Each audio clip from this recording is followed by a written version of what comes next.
Yes, like I said, I'm gonna tell you a little bit about perceptual difference testing.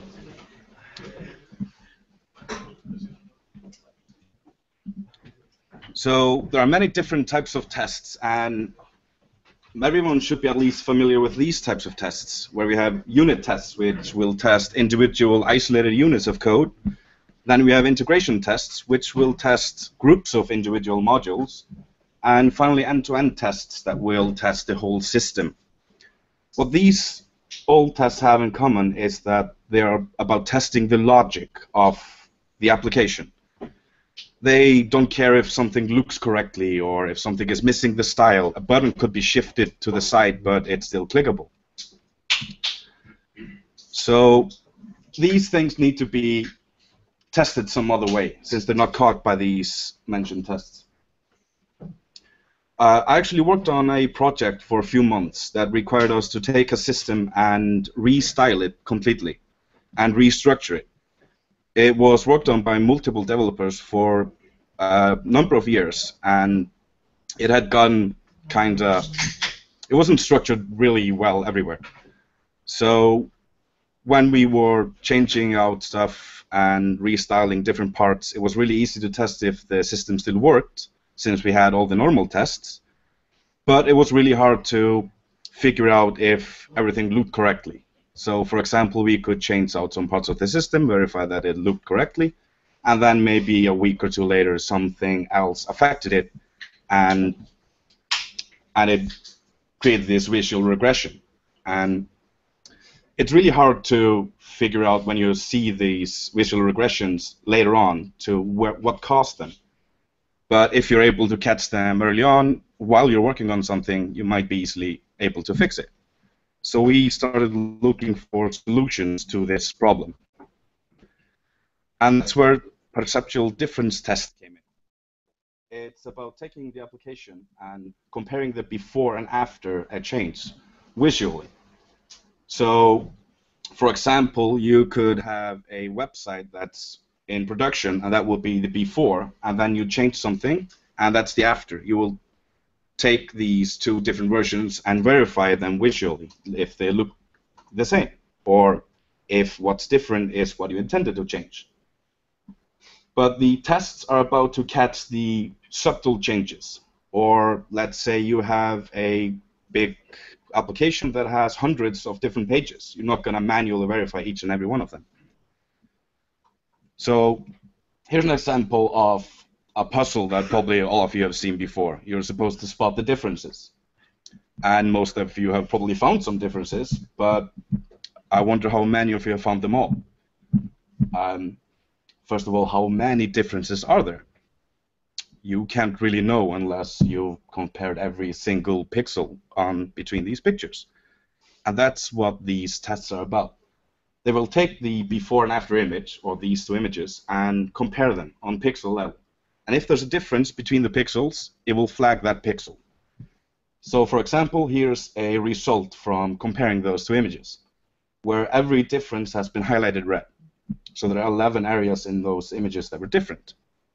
It's much quicker to look at the middle one and see where the differences are than having to look at the before and after manually and figure out where the changes are. Here's an example of a real-world example from the Vivaldi.com story page. The left one is the production one, screenshot taken from the website, and the right one is a local build that I changed a little bit. Have you all spotted the difference? I'm going to take that as a no. Here's the result. The avatar has shifted 2 or 3 pixels to the side. It's really subtle, but when you look at the result, it's immediately obvious that something changed. There are many tools available to actually do this for you, and these two tools are ones that I've tried. One called DPXDT, really easy and good name, usually called Depicted though. It's written in Python and uses Phantom.js to actually open up the websites you're testing and capture the screenshots. But you are actually able to switch out Phantom.js with whatever you want. You can just provide these screenshots. And in the project that we were working on, we actually had to do that because we wanted to test the visual change in different browsers. So we had a Selenium test that would run in each of these browsers, take screenshots, and then ship it to the depicted server, and we would get the result back. And then I recently found another tool called VIF, written in Node.js, that actually uses Selenium out of the box. So after installing it, I was able to point it to website addresses and say I want this tested in Firefox and Chrome and Safari, and it just worked. That was really useful. And they're both free and open source and available on GitHub. You can just pip install depicted or npm install VIF. Here's an example run in the depicted tool from when we were working on the project I mentioned. And there you can see that it did 50 tests on the left side, which is way more than you would manually want to do every single time you change something. And it actually found 7 issues. 4 of those issues were approved because it was the change that the developer was actually doing. And then we can see 3 actual failing tests, which all are called mobile something, which indicates that the developer didn't test it on mobile manually. So overall, the test is, the status is bad, so this will have to be fixed, rerun, and then all the visual changes approved.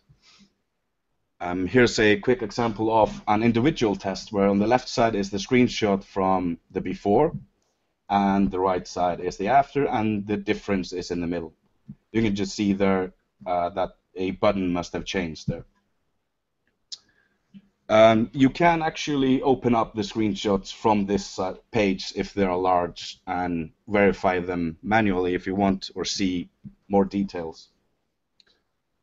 This was really helpful for us. We had been running through a bad week, which we call the Great Regression of 2015.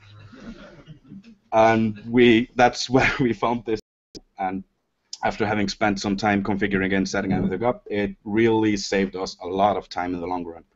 We were able to catch minuscule errors on different pages really quickly, and since we were working on the code that caused this, it was really quick to actually fix it.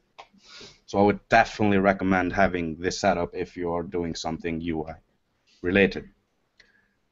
And that's actually all. Are there any questions? Yes. How can this tool approve the changes that it sees? How can you tell? Oh, yeah. Right? What will happen is, for example, we run this on each pull request on GitHub. So we would have a continuous integration server actually launch the Selenium tests, take the screenshots, ship it to the server, and when it got the results back, it would notify the pull request owner that the results were back. And if we look at this one, when you open this, first you would see 7 differences found. The actual developer will have to verify them, and if this is something he intended to do, he would approve this difference. So the approval process is manual for the user. Could you even just diff the actual CSS and get like indicators about what could be improved? That's actually a good question. You have, of course, the diff of the CSS and everything in the pull request if you are working on it that way. So you could try to find a correlation of what caused this. But I think it's not that black or white. It's harder to actually apply it that way. But it's a good point, though. That's like, if you have like a bunch of these tests and you change something that affects everything, did you run into that a lot? Not really. First, we had there are many different areas of the application we were working on that had tables with a lot of data, and one field in these tables were created date and modified date that was basically set to when the machine was deployed. So that's something that was always different when we ran the tests. So at first we were always with like a baseline of 25 failures or something. That was a chore. And you're actually able to inject either JavaScript or CSS into the page before the screenshot is taken. So if you know, for example, that this field field will always be different, like we did. We injected a simple JavaScript that looked for the date modified or date created fields and replaced those fields with a dummy date time field. And you could do that to reduce the false positives. But when you had data chains that returned like 30 diffs, you are probably changing too much. And if not, then you should probably go through it and improve it all, because if there's so much change, it's entirely possible that something wasn't intended. So sometimes it felt like a chore, but in the long run, it was better to do it. Can you define a threshold, like this much change to trigger a warning, or? Can you repeat the question? Can you define a threshold? So, for example, if you look here, we can see that the difference in the number of pixels is 13% and 17%. We actually looked into that if we wanted to have it like 1% or something, because at first the pages that had these minuscule differences, there was always like the different times or dates, because it's just one number changed. Those pages usually had like 0.5% difference, and that was almost every single time something that wasn't an issue. But when we used these tools, we did not find it configurable to, we didn't find a way to set this threshold or anything, but it's something that could be added and would probably be useful for a lot of people. Yes. Dynamic content, like you have a news page and constant new articles. Yes, so what about dynamic content? For example, if we had a news page that always had different content, then I would not do the difference test against a production running machine. I would probably deploy the production version of the code and the changed code with dummy data to make sure that the data is the same and not the cause of the difference.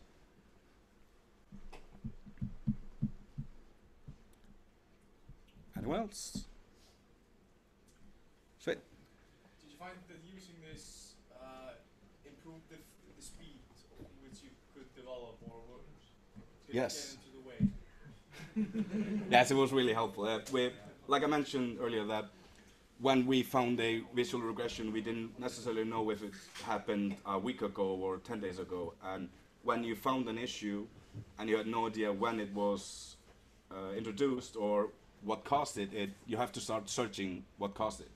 But if you're working on like this issue, create this pull request with these changes, and this tool will grab or catch a visual regression, you know that something in this part of the code that you worked on caused this. So it was always quicker to fix the issues that way.